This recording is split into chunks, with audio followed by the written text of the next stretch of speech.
Hi again then guys, and welcome to another instalment of the Beards and Cars podcast, which you can grab, of course, in its audio-only form from SoundCloud via the link below. This episode, as you saw from the title and the thumb, is about upcoming games. Stuff which I'm excited for, stuff which you're excited for, and also, crucially, I wanted to use this episode as kind of a suggestion box to some degree as well, in terms of what games do you think I should play on the channel, or I should try, or maybe review the game, or whatever the case may be, that I'm not already covering. So not just, Gran Turismo 7, because that's obvious, I mean, stuff that I haven't done anything for before.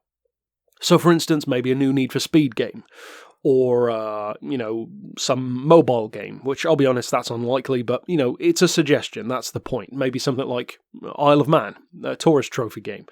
Those kind of ideas which I haven't already done, I'm always open to.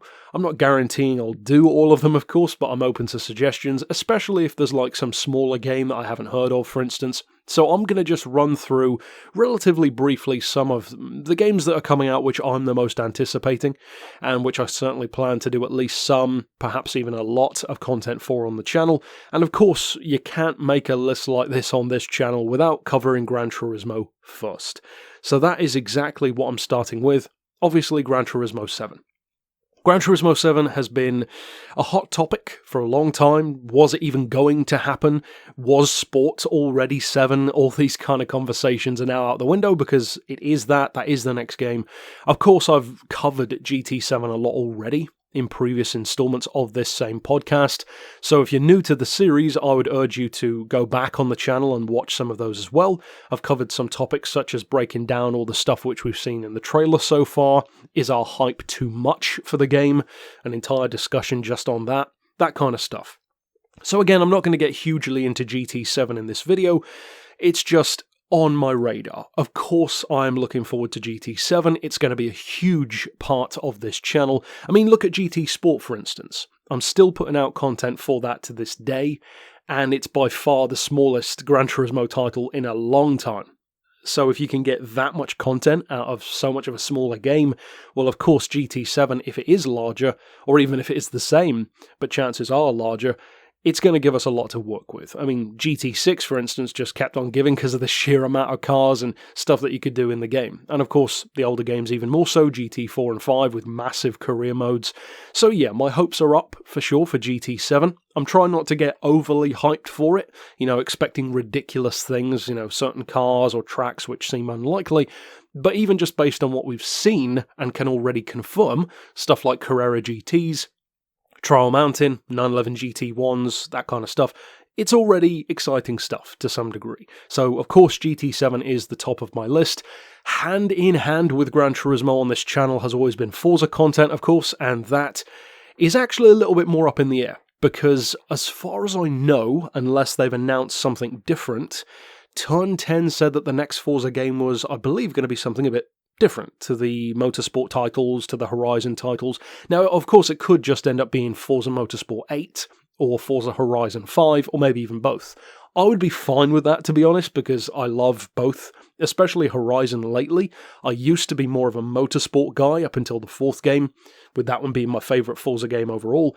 But then as far as Horizon, I've actually liked it more over time. For me, 3 and 4 are that much better than especially 2, but even 1. And with the later Motorsport titles, I found them less interesting. They started to get a little bit more repetitive for me. 5 I didn't play that much. 6 I thought was fine. 7, again, I've covered some stuff on the channel, but it didn't really keep my interest for that long. And I don't really know what it is. There's just something that it doesn't feel fresh enough about those Motorsport titles anymore for me, so I'm certainly looking forward to the next Forza game.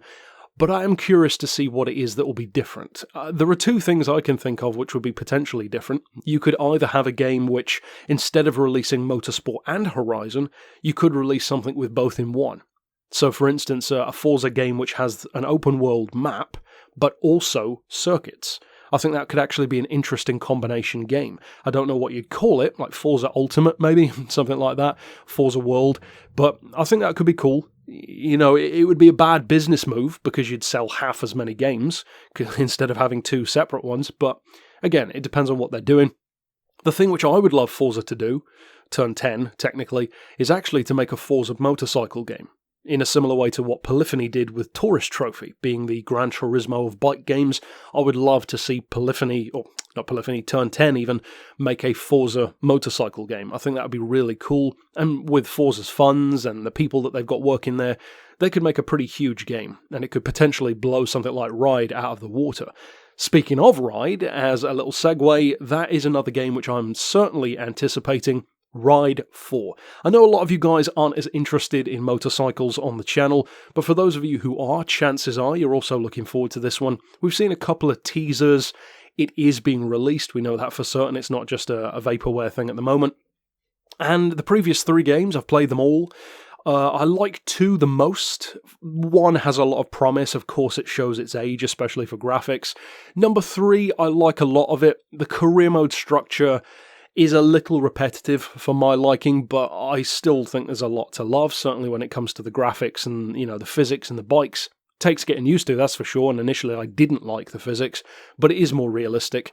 And the second game, as I said, is my favourite, so I'm very curious to see what the 4th Ride game looks like and feels like, because so far, despite the fact that, if I recall correctly, all 3 games have had basically the same team behind it, it's still very different each time. The physics change, the graphics change, of course the bikes and circuits change, but it really is the physics that consistently surprises me, because 1, 2, and 3 each feel completely different. Next up though, of course, I cannot do a video like this without talking about the recent hot button news of Test Drive Unlimited 3. Technically TDU Solar Crown.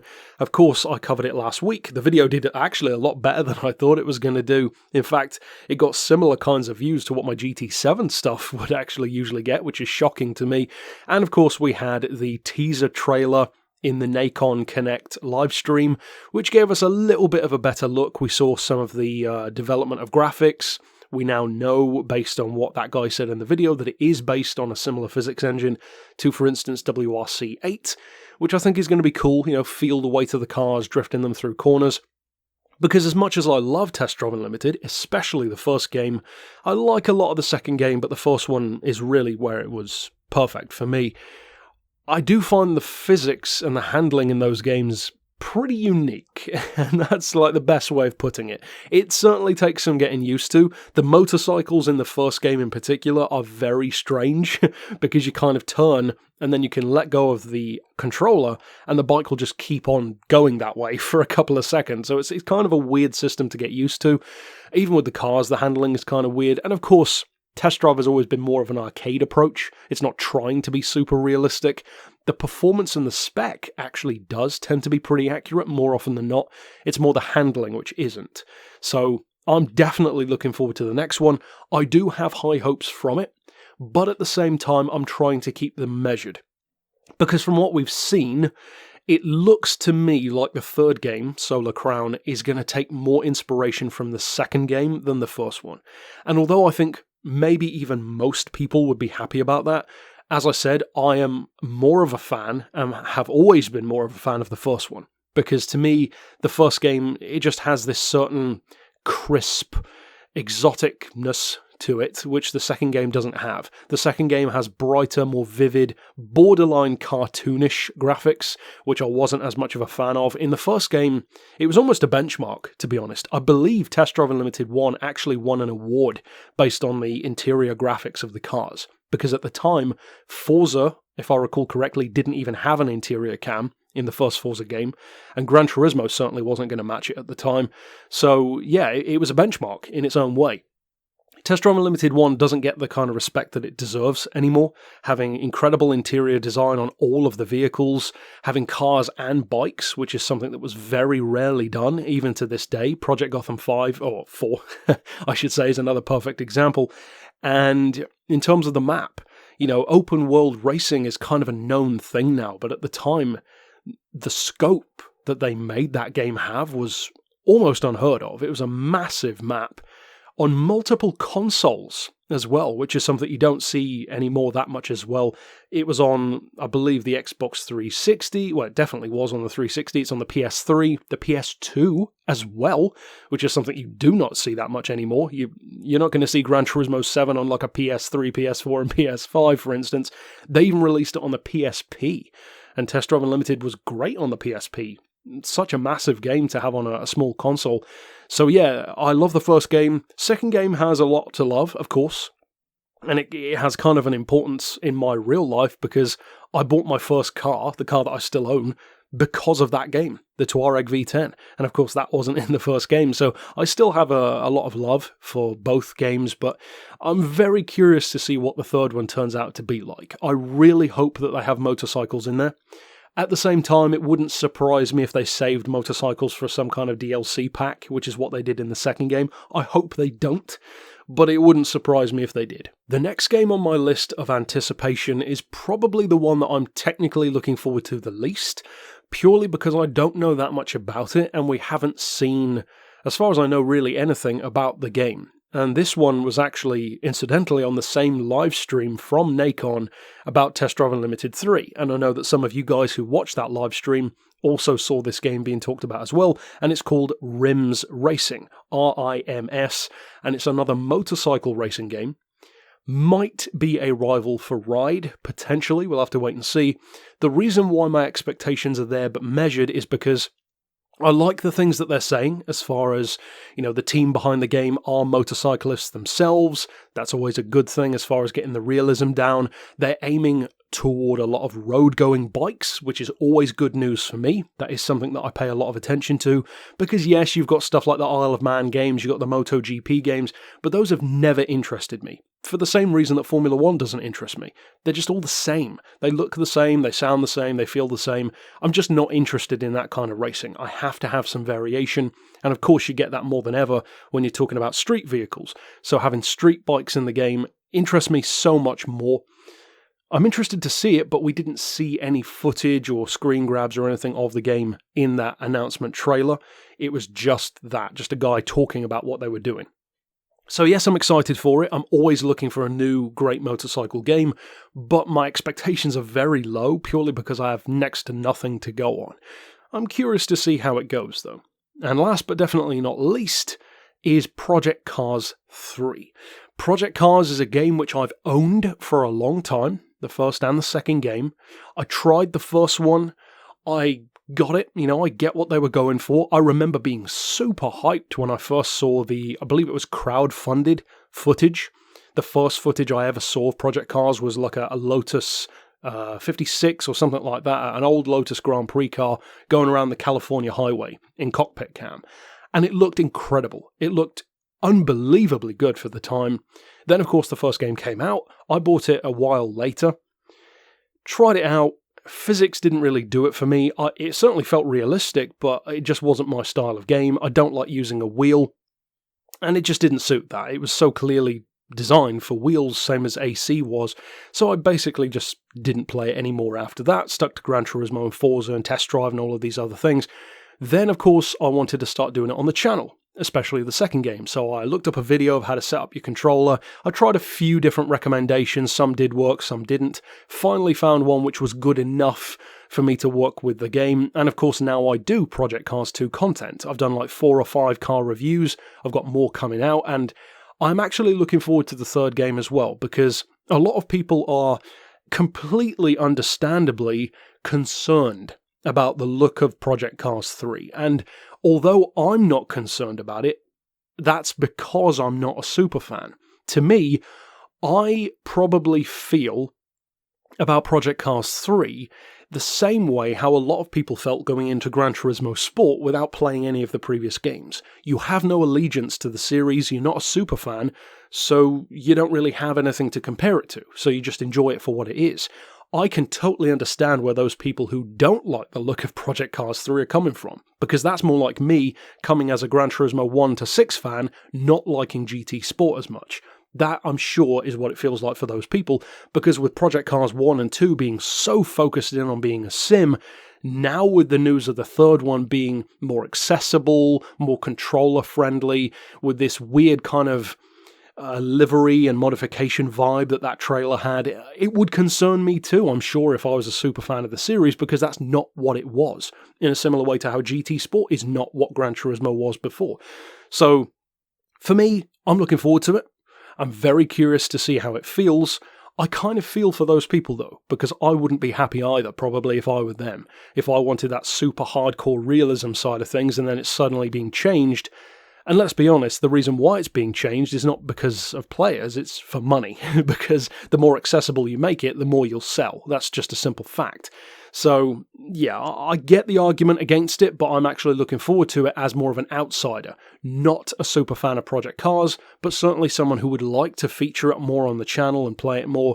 And I do agree with having games appeal to more people, because the bigger the community you can have, just the more fun can be had and the more people can enjoy something. So yes, it's cool to be a hipster and have this little thing that nobody else knows about, just you and your little group of friends, the unsung heroes of games, if you will. But at the same time, I think it is always better to have more people enjoying something. Because you don't need to play with all those people, you don't even need to talk to those people. But yeah, overall, I am looking forward to Project Cars 3. So those are my most anticipated upcoming titles for this year, next year. So tell me yours down below. There are certainly some other ones which I haven't discussed. For example, the Isle of Man game, as I said, the current and future Formula 1 games. I'm not a fan of them, I don't play them. Of course, we've got, is it Dirt 5, I believe, out at the moment. I do have some people asking me, am I going to play Dirt 5? Because, of course, I do cover Dirt Rally 2.0 on the channel. The answer is no. I have no plans whatsoever to cover Dirt 5. Because as far as I know, and as far as I've seen, it has more of that kind of gymkhana, almost fun side of things, like what started off with the Ken Block stuff back in the day. I'm not into that. I get it, I like gymkhana, but I'm not a super fan of it, and it just doesn't appeal to me. Dirt Rally does, because it's more authentic. It's almost closer to what you'd expect from a Gran Turismo or a Forza, with that more authentic WRC-style rallying, Group B, that kind of stuff. I like that more. So, yes, I do plan to continue Dirt, but probably mostly, if not exclusively, the rally titles rather than the just Dirt titles. Other ones which are coming out, of course, we've got the more wacky stuff like Fast and Furious Crossroads, I believe it's called. I checked out the trailer for that. Let's be honest, I'm not going to be playing that on the channel. I was potentially going to test out the Grand Tour game, but I think that one's already out, has been for quite some time. But I just haven't gotten around to it. So if you've played that already, let me know what you thought of that one. But yeah, apart from that, it's mostly smaller stuff. A couple of mobile games, a couple of potential releases, some offshoots of games. But yeah, these are the primary ones that I'm excited for. GT7, Test Drive 3, Ride 4, Project Cars 3, Rims, potentially, and of course, whatever the upcoming Forza titles are as well. But as I said, that's it for the pool of games that I'm excited for. Tell me down below, though, what are you excited for? And as I said, I would really appreciate suggestions of games that you would like to see me play. Now, you can also suggest older games. PS2 era, PS1 era, if you want to, Xbox era. Now, a lot of those I probably have already played, or I'm already planning on playing. And the main reason why I don't already play more PS2 games in particular, stuff like Total Immersion Racing, Tourist Trophy, Gran Turismo 3 and 4, even more content on those, is because, and I've mentioned this before, but since there are more people on the channel than ever, maybe some of you could have a suggestion in this regard. I need to find a way, and I know this can be done because people already do it, I need to find a way of recording, screen grabbing, really, PlayStation 2 footage within authentic 16:9. So in other words, I need it to actually fill the YouTube screen in the same way that this video does that you're looking at, instead of having the black bars all around the screen, which looks kind of horrible to me. So it seems like an inconsequential thing, but I find it quite annoying. Sometimes I make exceptions to that, such as for Gran Turismo 1 and 2 footage, but on the PS2 it just kind of looks more janky to me. So again, I'm open to suggestions there. Ultimately, though, tell me what you're excited for. I'm open to suggestions, and apart from that, of course, I will see you next time. So if you're new to the channel and you haven't checked out the Beards and Cars podcast before, as I said, be sure to look at the previous episodes talking about stuff like Gran Turismo 7 and the level of hype which we have, should we be as hyped, etc. And until next time, I'll see you then. But for now, as always, thanks for watching.